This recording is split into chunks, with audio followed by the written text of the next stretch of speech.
Hey everyone! Today we're diving deep into the science of stress and recovery.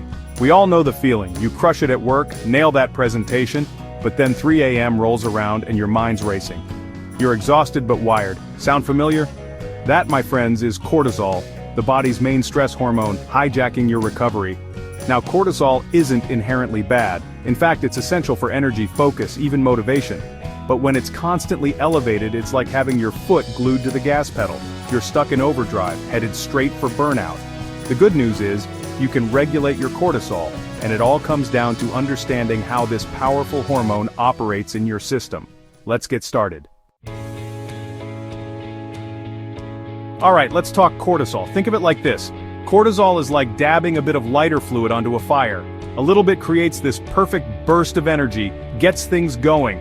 That's what we want from cortisol, that focused energy to tackle our day. But just like that fire analogy, if you keep dousing it with lighter fluid, it's going to rage out of control. See, your body loves balance. It craves this state called homeostasis. When you experience stress, your adrenal glands release cortisol. This spikes your blood sugar, giving you that boost of energy to deal with whatever challenge you're facing. Now, under normal circumstances, your cortisol levels naturally decline throughout the day, reaching their lowest point in the evening, preparing you for sleep. But here's the catch. Modern life often throws a wrench into this natural rhythm. We're bombarded with stressors all day long. Work deadlines, traffic, relationship issues, that endless scroll on social media. Each one of these triggers a surge of cortisol, keeping your body in a constant state of fight or flight. And here's the crucial part. Cortisol has a half-life of about 90 minutes. That means that every time you check your work email at 9 p.m., get riled up by a social media post, or even just have a stressful thought, you're resetting that 90-minute clock. So what happens when cortisol levels remain elevated into the evening? Well, it throws your entire hormonal cascade out of whack. It interferes with melatonin production, the hormone that regulates sleep. This is why that 8 p.m. mark is so crucial. Let's talk about why traditional relaxation techniques often fail. You know the drill. You're stressed, you're told to meditate, do some yoga, take a hot bath.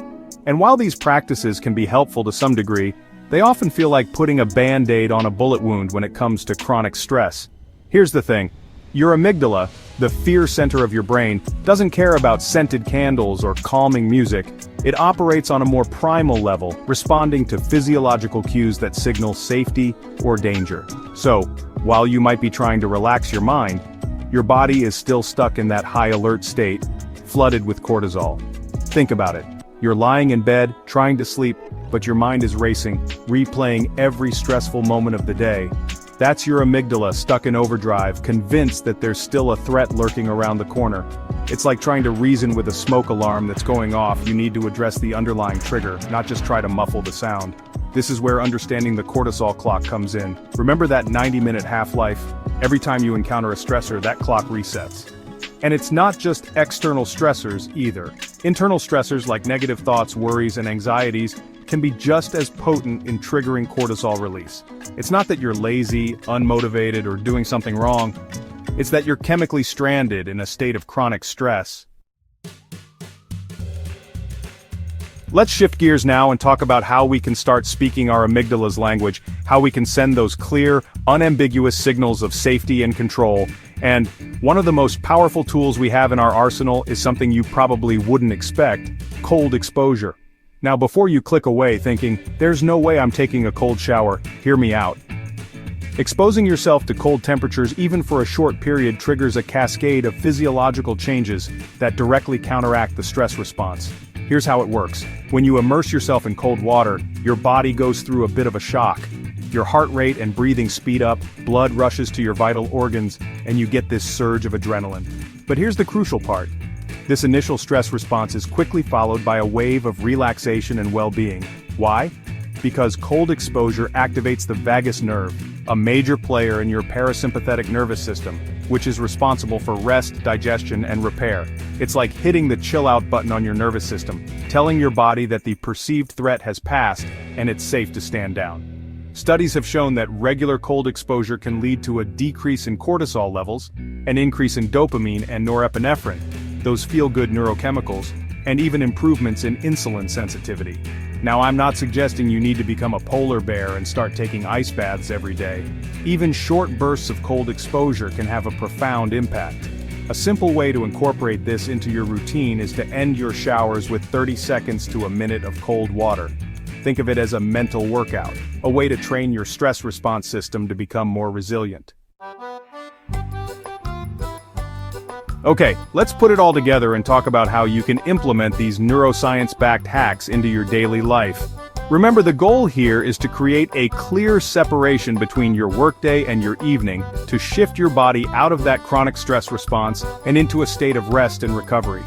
The first step is what I call the post-work non-sleep deep rest, NSDR protocol. This is a powerful technique that leverages the power of deep relaxation to rapidly reduce cortisol levels. Here's how you do it. Find a quiet place where you can lie down comfortably without being disturbed. Set a timer for 10 to 20 minutes. Close your eyes and focus on your breath, taking slow, deep breaths. The key here is to let go of any thoughts or worries that come up and simply observe your breath without judgment.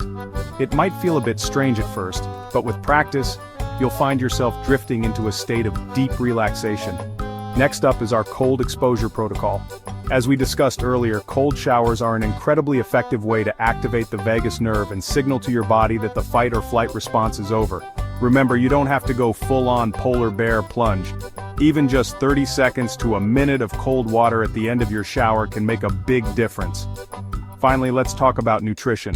Specifically, we're going to focus on a supplement called magnesium glycinate.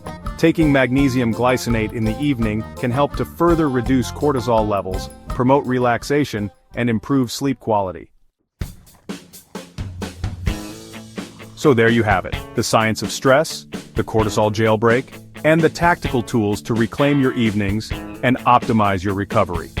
Remember, it's not about willpower or pushing through exhaustion. It's about understanding the neurobiology of stress and working with your body, not against it. Next time you feel that familiar surge of post-work anxiety, remember those cortisol molecules stuck in overdrive. Hit them with a 1-2 punch of cold exposure and NSDR, and then follow it up with a relaxing dose of magnesium glycinate. You'll be amazed at how quickly you can shift from wired and exhausted to calm and collected. Your promotion, your goals, your dreams, they all depend on your ability to show up as the best version of yourself. Now go out there and crush it.